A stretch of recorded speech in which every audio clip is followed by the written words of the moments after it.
오늘은 시편 19편의 말씀이 본문이 되겠습니다. 시편 19편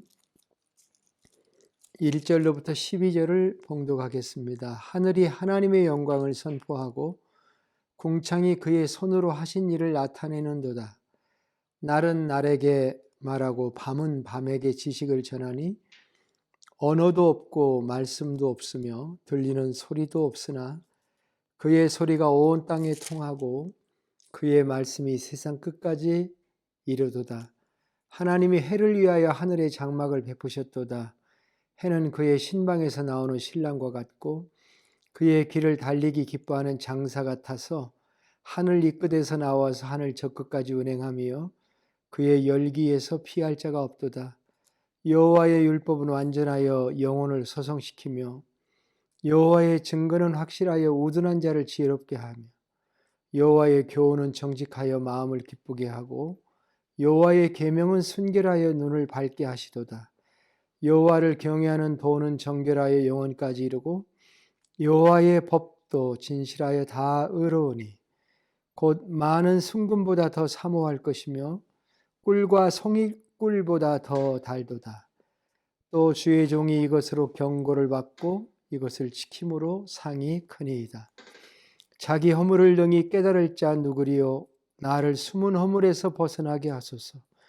또 주의 종에게 고의로 죄를 짓지 말게 하사 그 죄가 나를 주장하지 못하게 하소서. 그리하면 내가 정직하여 큰 죄가에서 벗어나겠나이다. 나의 반석이시요 나의 구속자이신 여호와여, 내 입의 말과 마음의 묵상이 주님 앞에 연락되기를 원하나이다. 아멘. 오늘은 우리 교회가 처음으로 드리는 야외 예배 날입니다. 오늘은 유타를 조금 벗어나서 네바다주의 한 18마일 정도 들어가는 버진 리버의 한 캠프 사이트에서 예배를 드리며 교제를 나누게 되었습니다. 시다 파켓스 오브 룩이라고 하는 그렇게 부르는 곳에 왔습니다. 아무래도 야외에서 예배를 드리는 것은 산만한 면이 있고 녹음하는 것도 쉽지 않을 것 같아서 오늘은 미리 녹음을 하기로 했습니다. 오늘 말씀은 3000년 전의 다윗의 시편입니다. 우리는 가끔 그런 생각을 합니다. 3000년 전의 사람들은 얼마나 미개할까, 우리와 많이 다를까, 그렇게 생각할 수가 있습니다. 물론 그들이 사용한 생활 도구나 정치 군사력이 오늘날하고 비교가 안 될 것입니다. 기계적으로도 과학적으로도 오늘날은 너무나 많이 발전되어 있는 거 사실입니다. 그러나 인간으로서 사람으로서의 행복도 그것은 어떨까요? 정신은 고대 사람들이 지금보다 미개하다고 말할 수 있겠습니까? 그들은 무슨 생각을 하고 살았을까요? 이런 의문들은 오늘의 본문인 시편 19편을 읽어보면 대충 해결이 된다고 생각합니다. 오늘의 이 시편이 제게 놀라운 것은 이 시편이 고도의 신학적 지식을 가지고 있다는 사실에 대한 발견 때문이었습니다. 제가 신학교에 가서 배운 것 중에 하나가 계시론인데요. 하나님의 계시론.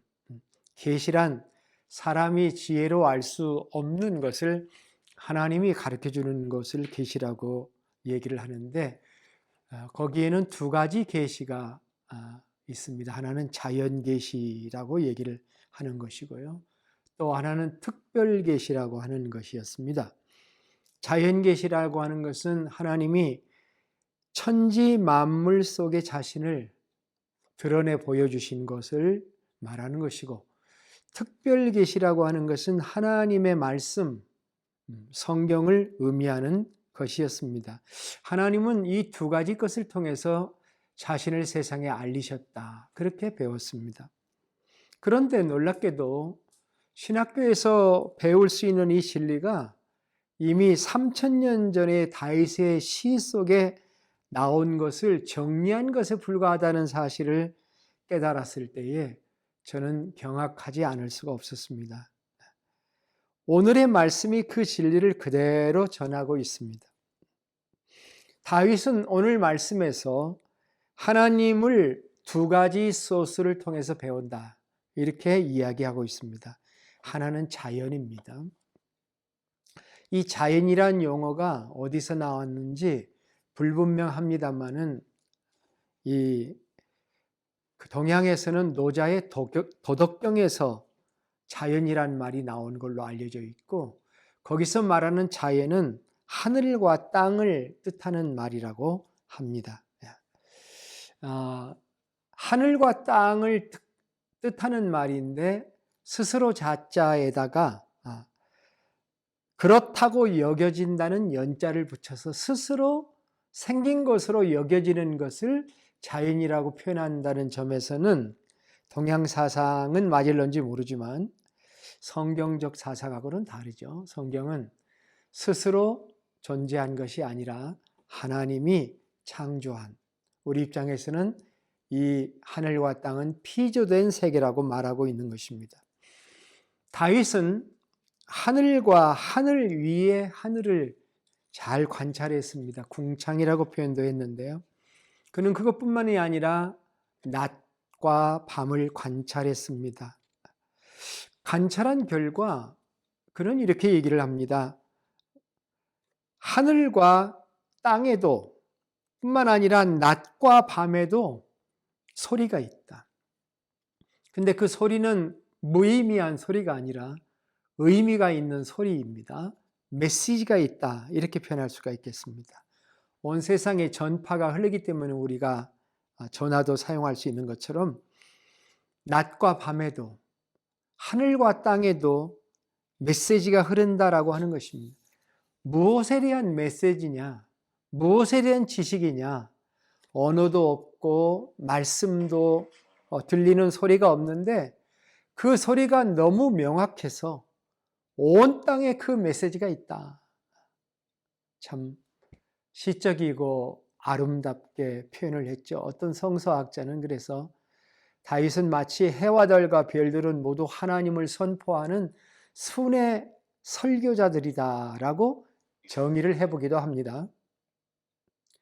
이 시에서 다윗은 하나님은 해를 관리하시는 분이라고 또 고백합니다. 하나님은 해를 위해서 장막을 베푸신다. 장막이 뭡니까? 텐트죠. 하루 종일 온종일 고단하게 동쪽에서 서쪽으로 해가 일을 하고 나면 그 하나님이 그 해를 텐트에다 집어넣어서 재우시면 다음날 아침에 새신랑처럼 일어나서 온 세상을 달리게 만든다, 그렇게 말씀을 했습니다. 물론 다윗은 지구가 해의 주위를 공전하면서 또 자전하기 때문에 하루라는 것과 낮과 밤이 생긴다는 것을 몰랐을 겁니다. 그러나 다윗은 이 시에서 말하고자 하는 포인트는 하나님은 세상의 창조자일 뿐만 아니라 세상의 운영자라고 하는 사실을 고백하는 것입니다. 그리고 그 사실은 여전히 우리들의 고백이기도 합니다. 온 세상을 다스리신 분이 하나님이십니다. 인간이 세계를 다스린다고 하는 것은 무지의 소치입니다. 인간은 자연을 오히려 오용하고 남용하고 자연을 신음에 빠지게 할 수 있는 존재들입니다. 성경에도 이런 사상들이 좀 나와 있는데 바울의 로마서 8장 19절부터 22절에 보면은 피조물, 이 피조물은 인간을 포함한 모든 자연 만물을 말하는 것이다라고 해석을 하는데, 피조물이 고대하는 바는 하나님의 아들들이 나타나는 것이니 피조물이 허무한데 굴복하는 것은 자기의 뜻이 아니요 오직 굴복하게 하시는 이로 말미암음이라. 그 바라는 것은 피조물도 썩어짐의 종로로 한 데서 해방되어 하나님의 자녀들의 영광의 자유에 이르는 것이니라. 피조물이 다 이제까지 함께 탄식하며 함께 고통을 겪고 있는 것을 우리가 아느니라. 그렇게 표현을 했던 것입니다. 비록 이 세상의 피조물이 인간의 오용과 남용으로 말미암아 피폐해진다 할지라도 여전히 자연은 우리들을 향하여 메시지를 가지고 있다는 것입니다. 로마서 1장 18절부터 23절에 사도 바울은 아주 위대한 고백을 하나 합니다. 창세로부터 그의 보이지 아니하는 것들 곧 그의 영원하신 능력과 신성이 그가 만드신 만물에 분명히 보여 알려졌나니 그러므로 그들이 핑계하지 못할지니라. 하나님을 알되 하나님을 영어롭게도 아니하며 감사하지도 아니하고 오히려 그 생각이 허망하여지며 미련한 마음이 어두워졌나니 스스로 지혜에 따라 어리석게 되어 썩어지지 아니하는 하나님의 영광을 썩어질 사람과 새와 짐승과 기어다니는 동물의 우상으로 바꿨느니라. 그렇게 말씀했습니다. 오늘날 진화론자들은 자연에서 하나님의 존재를 삭제하고 자연이라는 학문을 연구합니다. 하나님이 세상을 만들었다는 창조론 대신 빅뱅 우주론을 되게 믿는데 이 빅뱅 우주론이라고 하는 것은 오늘날 관측되는 우주의 팽창성을 토대로 해서 우주의 기원 가설을 만든 것인데 태초에 어느 한순간에 이 우주의 모든 에너지가 한 곳에 모여 있었는데 그게 그 어느 날 폭발했다는 것입니다. 그 어느 날이 언제냐면 137억 9,900만 년 전, 플러스 마이너스 210만 년 전이라고 하죠. 대폭발을 일으켜서 우주를 형성했다는 이론입니다. 그런데 이 이론을 최초로 주창한 사람이 놀랍게도 100년도 안 돼요. 1927년 벨기에의 레본 카톨릭 대학교에 조르주 르메트르라고 하는 물리학자 겸 신부였습니다. 당시 르메트르가 처음 이 이론을 제정할 때에는 빅뱅은 마치 창세기에 나오는 1장에 나오는 빛이 있으라 하는 그 순간 터져나온 것처럼 천지창조를 연상케 하는 부분이 있어서 과학계로부터 굉장히 저항을 받았다고 합니다. 로메르트 본인도 천지창조를 믿는 사제이기 때문에 우주의 시작이 있을 거라는 생각에서 연구를 시작해서 빅뱅 우주론이라고 하는 것을 주창하게 된 것이었는데 결국 그의 연구가 천지창조에서 하나님을 제외해버리는 결과를 가져왔다는 것은 참 불행한 일이라고 하지 않을 수가 없는 것이죠. 저는 과학자가 아니라서 이걸 과학론적으로 설명하기가 어렵고 또 그것을 토론하기가 어렵습니다만은 저는 오히려 조금 더 우리의 시선을 넓혀서 이 광활한 우주, 이 우주의 광대함을 살펴보면서 우리가 이런 생각을 해보면 어떤가 하는 그 얘기를 여러분과 나누고 싶습니다. 여러분이 잘 아시는 것처럼 우주는 참으로 넓습니다. 아시는 대로 우리 지구는 태양계 안에 있죠. 그리고 그 태양계는 그 은하 안에 있습니다. 우리가 살고 있는 은하를 밀키웨이라고 그렇게 얘기하죠.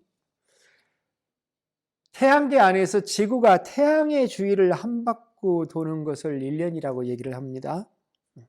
그런데 그 태양계도 은하를 한 바퀴씩 도는데요. 태양계가 은하를 한 바퀴 도는 거를 은하년이라고 하는데 그 은하년의 시간은 얼마나 걸릴까요? 놀랍게도 2억 2,500만 년에서 2억 5천만 년이 걸린다고 과학자들은 말하고 있습니다. 은하가 얼마나 큰 것인지를 알 수가 있습니다. 그런데 그런 은하는 또 얼마나 클까요? 많을까요? 관측 가능한 우주에서, 이 말이 중요합니다. 관측이 안 되는 우주가 더 많고 관측 가능한 우주에서 2천억 개의 이상의 은하가 있는 것으로 추정된다고 합니다. 2016년에 영국 노팅엄 대학의 크리스토퍼 콘셸리스 교수가 이끄는 연구팀이 국제학술지 천체물리학 저널 최신호에 이런 것을 발표했습니다. 우주에 있는 은하가 기존의 예상보다도 옛날에는 2천억 개 이상이 있을 거라고 생각했는데 10배가량 많은 2조 개에 이른다는 연구 결과가 나왔다라고 하는 보도가 나왔던 것입니다.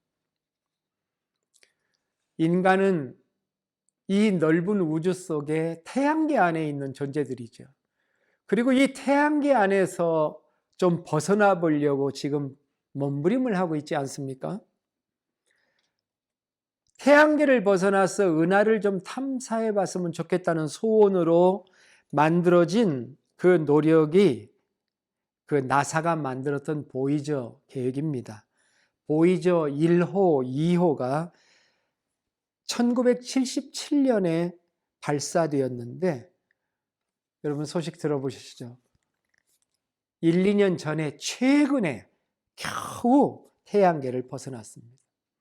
46년 만에 벗어난 거죠. 보이저 1호가 하루에 147만 킬로미터를 달리고 있고요. 보이저 2호가 133만 킬로를 달리면서 태양으로부터 멀어지고 있습니다. 그리고 두 보이저 1, 2호의 거리가 200억 킬로미터가 된다고 합니다. 그런데 슬픈 소식은 이 보이저 1, 2호가 이제 몇 년이 있으면 2025년이면 에너지가 다 꺼지게 돼서 모든 기능을 하나씩 둘씩 끌 수밖에 없고 정지하게 된다는 얘기입니다. 제가 무슨 얘기를 하고 있는지 여러분이 캐치하셨을 겁니다. 인간의 학문이라는 것이 겉으로 거창하게 보이지만 그러나 진정으로 우주를 생각해 보면 참으로 미약해 보인다는 것입니다. 티끌만한 지식을 가지고 우주를 논하는 교만을 내려놓고 겸손한 마음을 가지는 것이 필요하지 않나 그런 생각을 하게 됩니다. 우리는 이런 질문을 하고 싶습니다. 어떤 이론이 정말 인간을 행복하게 하는가? 인간의 감정을 고양하는 것인가? 어떤 이론이 인간을 아름답게 만들고 인간을 도덕적으로 만드는 질문인가? 하나님의 형상으로 지음받은 인간과 삼라만상인가?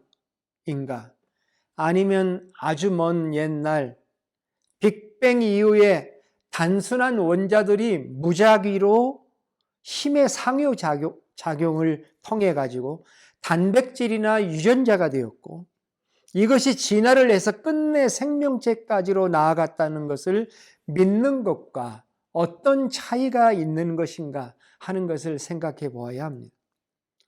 우연히 과학적인 인간이 되었다는 것과 하나님의 사랑으로 인간이 창조되었다는 것을 믿는 것은 하늘과 땅의 차이가 아닌가 저는 그렇게 생각을 합니다. 위에 사도 바울의 로마서에서 하나님이 분명히 보여 알게 해줬는데 그 하나님을 느끼면서도 하나님께 감사치도 않고 예배하지 않는다는 말이 나왔던 것을 생각해 봅니다. 사실 진화이냐 창조이냐 하는 이 문제는 과학적인 문제 이전에 세계관의 문제라고 말할 수가 있을 것입니다. 진화론이 팽배하다는 것은 어떻게 보면 하나님을 마음에 두기를 싫어하는 인간들, 창조를 인정하고 싶지 않은 무신론적인 인본주의의 영향이 지대하다 이렇게 말할 수가 있습니다. 마음에 하나님을 두기를 싫어하는 인간들이 하나님 없는 우주의 이론에 열광을 하는 것이다 이렇게 생각해 보고 싶습니다. 다시 오늘의 본문으로 돌아가서 다윗은 자연 계시를 말했고 자연에도 하나님의 메시지가 가득하다고 얘기를 했고 그거보다 더 큰 하나님의 메시지가 있는데 그것은 성경이다. 당시는 구약 성경을 의미하는 것이었죠. 토라의 말씀이었을 겁니다. 모세 오경을 의미하는 것이었을 수 있습니다. 그는 본절 7절로부터 9절에 시를 씁니다. 이 시는 열단어 시라고 불립니다. 한 절에 그 두 개의 정의가 나오죠. 그네 이것을 열단어 시라고 얘기를 합니다. 열단어 가지고 한 절을 만든 거죠. 이렇게 얘기합니다. 여호와의 율법은 완전하여 영혼을 소성시키며 여호와의 증거는 확실하여 우둔한 자를 지혜롭게 하며 여호와의 교훈은 정직하여 마음을 기쁘게 하고 여호와의 계명은 순결하여 눈을 맑게 하도다. 여호와를 경외하는 도는 정결하여 영혼까지 이루고 여호와의 법도는 진실하여 다 의로우니. 저는 이 글을 읽으면서 다윗의 이 자연과 특별계시의 말씀이 연결되면서 자연에 있는 메시지와 말씀에 있는 메시지를 종합하면서 중요한 것은 어쩌면 창조냐 진화냐가 아니다. 중요한 것은 진실로 의롭게 살고자 하는 마음이 있느냐 하는 것이다. 진리의 삶을 살고 싶은 것이냐, 정직한 삶을 살고 싶은 것이냐. 말씀 12절로부터 13절에 이런 말씀이 있죠. 자기의 허물을 능히 깨달을 자 누구리요? 나를 숨은 허물에서 벗어나게 하소서. 또 주의 종에게 고의로 죄를 짓지 말게 하사 그 죄가 나를 주장하지 못하게 하소서. 그리하면 내가 정직하여 큰 죄가에서 벗어나겠나이다.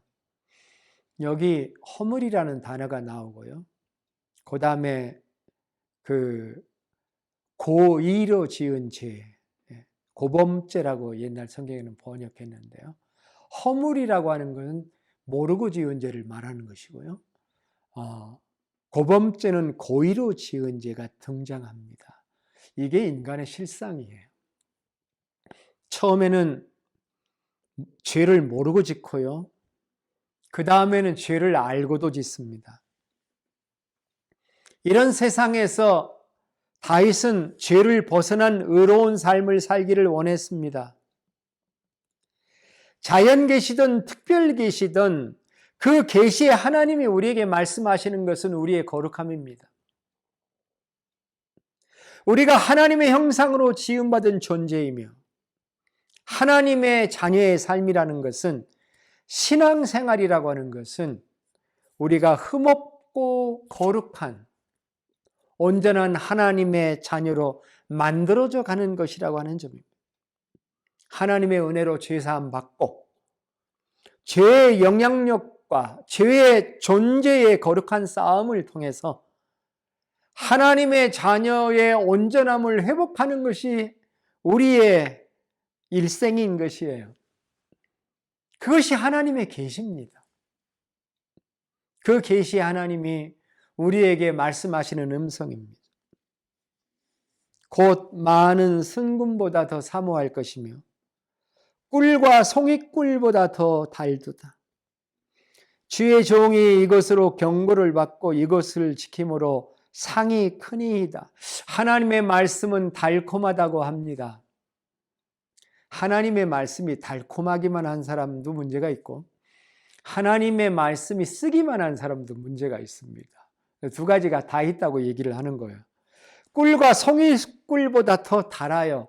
당시에 최고 다른 것을 묘사한 것입니다.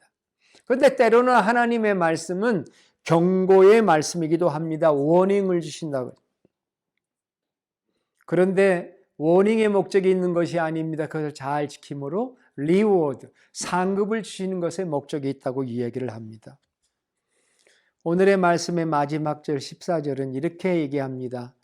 나의 반석이시오 나의 구속자이신 여호와여, 내 입의 말과 마음의 묵상이 주님 앞에 연락되기를 원하나이다.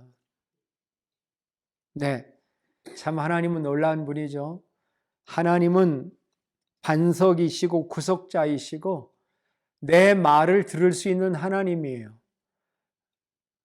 들으시기를 원한다는 말은 뭡니까? 들으신다는 거죠. 오늘 우리가 산에 있지요.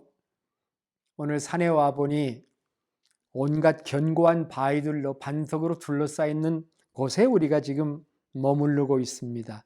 반석에 해당하는 히브리어 단어 추루라고 하는 것은 거대한 산을 의미하는 단어입니다. 그리고 이 단어의 의미는 힘이에요. 힘. 그분은 힘이 있습니다. 우리의 모든 부족함과 허물, 우리의 연약함을 강하게 만들 수 있는 힘, 우리를 거룩하게 할 수 있는 힘을 가지신 분, 그분이 하나님입니다. 오늘 이 야훼 예배에서 이 하나님의 힘, 반석이시고 구속자이신 하나님, 나의 말을 들으시는 하나님의 힘이 여러분에게 임하시기를 주님의 이름으로 축복합니다. 오늘 같은 날에 부를 찬송가는 찬송가 478장 참 아름다워라가 아닌가 생각합니다. 참 아름다워라 주님의 세계는 저 솔로몬의 옷보다 더 고운 백합화, 주 찬송하는 듯 저 맑은 새소리, 내 아버지의 지으신 그 솜씨 깊도다. 참 아름다워라 주님의 세계는 저 아침해와 저녁놀 밤하늘 빛난 별, 망망한 바다와 늘 푸른 봉우리, 다 주 하나님 영광을 잘 드러내도다. 참 아름다워라 주님의 세계는 저 산에 부는 바람과 잔잔한 시냇물, 그 소리 가운데 주 음성 들리니 주 하나님의 큰 뜻을 나 알듯 하도다. 참 아름다운 노래입니다. 어느 교회 웹사이트를 봤더니 이 찬송가의 원래 영어 가사를 한글로 이렇게 해석해서 올린 것을 읽어보았습니다. 너무도 감이 달랐어요. 제가 영어는 영한 찬송가에 나와 있으니까 제가 하지 않더라도 한글로만, 원래 영어는 This is my father's world. 이곳은 내 아버지의 세상이라네. 귀 기우는 나에게 모든 자연은 노래하고 이 지구가 만드는 음악은 속삭이네. This is my father's world. 나 자신을 맡겨 쉬게 하네. 주의 손으로 만드신 바위와 하늘과 바다의 경이로움을 생각하네. This is my father's world. 이곳은 내 아버지의 세상이라네. 새들은 아름다운 노래를 부르고 저 아침 해와 흰 백합은 창조주를 향한 찬양으로 선포하네. This is my father's world. 주께서 모든 아름다운 것 가운데 빛을 주시네. 바스락거리는 숲을 가운데 지나게 하시고 세상 어느 곳에서나 나에게 말씀하시네. This is my father's world. 이곳이 내 아버지의 세상이니 우리 결코 잊지 말자. 종종 악이 너무 강하게 보일지라도 하나님이 바로 이 순간에도 통치하고 계신다. This is my father's world. 아직 이 전쟁은 끝난 것이 아니니 죽임당하신 예수 그리스도를 통해 이 땅과 천국은 하나가 될 것이다. 파워풀한 그런 찬양이 아닐 수가 없습니다. 세상에서 자연이라고 하는, 과학이라고 하는 질서는 그냥 생긴 것인가요? 그 질서를 만드신 분이 계시다는 생각을 해보신 적은 없는가요? 저녁에 뒷마당에 나가보면 얼마나 많은 소리가 있는지 몰라요. 새는 왜 낮에 노래하고 풀벌레는 온 밤에 밤새도록 소리를 지르는 것인지, 단순히 짝을 찾는 소리뿐일까요? 서던 유타의 트레일을 다니면서 하나님의 메시지를 들으려고 해봅니다. 때로는 너는 흙에서 나왔다는 메시지를 듣습니다. 사람들이 보지 않는 후미진 곳에서 꽃을 피우고 있는 이름 모를 들풀들을 봅니다. 그것을 보면서 꽃이 여기서 이 꽃을 피울 이유가 있을까라는 질문도 해봅니다. 그럴 때 들의 백합화가 솔로몬의 영광보다 더하다는 말씀도 생각해 보았습니다. 거기서 말한 들의 백합화는 우리가 생각하는 화려한 백합화가 아닐 수 있습니다. 이사야서는 이렇게 말했습니다. 말하는 자의 소리여 외치라. 그랬더니 이사야가 하나님 뭐라고 외칠까요? 그랬더니 하나님이 이르시되 모든 육체는 풀이요 그의 모든 아름다움은 풀의 꽃과 같으니 풀은 마르고 꽃이 시듬은 여호와의 기운이 그 위에 부을미라. 이 백성은 실로 풀이로다. 풀은 마르고 꽃은 시드나 우리 하나님의 말씀은 영원히 서리라. 그 하나님이 오늘 우리에게 말씀하십니다. 내가 너를 사랑한다고 말씀하십니다. 하나님이 세상을 이처럼 사랑하사 독생자를 주셨다고 합니다. 그를 믿는 자마다 멸망치 않고 영생을 얻는다고 합니다. 하나님이 그 아들을 세상에 보내신 것은 세상을 심판하려 함이 아니고 그로 말미암아 세상이 구원을 받게 하려 함이라. 이렇게 말씀을 하십니다. 기도하겠습니다. 하나님, 당신이 지으신 이 세계는 광대하고 다양하고 아름답습니다. 이 세계에 있는 하나님의 능력과 신성을 찬양합니다. 우주의 한 점, 푸른 지구에 살고 있는 우리, 그중 80억 인구 중에 하나인 나를 사랑하시고 구원하시고 돌봐주시는 것을 믿고 감사드립니다. 우리도 하나님을 예배하고 찬양하며 영원히 살게 하여 주시옵소서. 예수님의 존귀하신 이름으로 기도드립니다. 아멘.